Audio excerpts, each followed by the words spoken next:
తూర్పుగోదావరి జిల్లా గోకవరం మండలం రంపయర్రంపాలెం గ్రామం గంగభవన్ నగరవాసులకు వీధి లైట్ల సదుపాయం కోసం విశ్వ హిందూ ధర్మ పరిరక్షణ రామసేన అధ్యక్షుడు బీజేపీ నాయకుడు కంబాల శ్రీనివాసరావు ₹1,00,000 అందజేశారు. తమ వీధికి కరెంటు సప్లై లేదని చీకట్లో ఉంటున్నామని అక్కడ ప్రజలు తెలిపారు. దీంతో అక్కడ కరెంటు స్తంభాల ఏర్పాటుకు గాను ₹1,00,000 నగదును గంగభవన్ నగర ప్రజలకు అందజేశారు. ఆయన మాట్లాడుతూ తాను గతంలో 40,000 వ్యయంతో రోడ్డు వేయించానని గుర్తు చేశారు. భారతీయ జనతా పార్టీ నాయకుడు మీకు అందరికీ తెలిసిందే.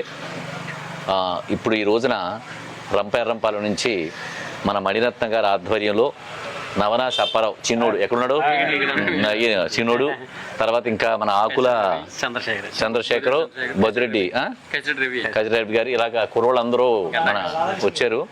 వాళ్ళ వీధిలో దీపాలు లేవని చెప్పి, ఎలక్ట్రిక్ స్తంభాలు లేవని, ఊరంతా ఉన్నాయి మాకు లేవని చెప్పి అన్నారు. ఎర్రంపాలెంలో ఆల్మోస్ట్ నేను చెప్పినట్టుగానే నాకు కూడా ఒక కుటుంబంగా మారిపోయింది. ఆల్రెడీ రోడ్లు కూడా వేయించాము చోట 40,000 పెట్టి. ఎక్కడైతే రోడ్డు వేయించింది? గంగాభవన్ నగర్లో రోడ్డు కూడా 40,000 పెట్టి రోడ్డు వేయించడం జరిగింది. రానున్న కాలంలో దగ్గరలోనే ఆడపడుచులందరికీ కూడా మళ్ళీ ఒక చీరలు ఇచ్చే కార్యక్రమం కూడా పెట్టుకున్నాను.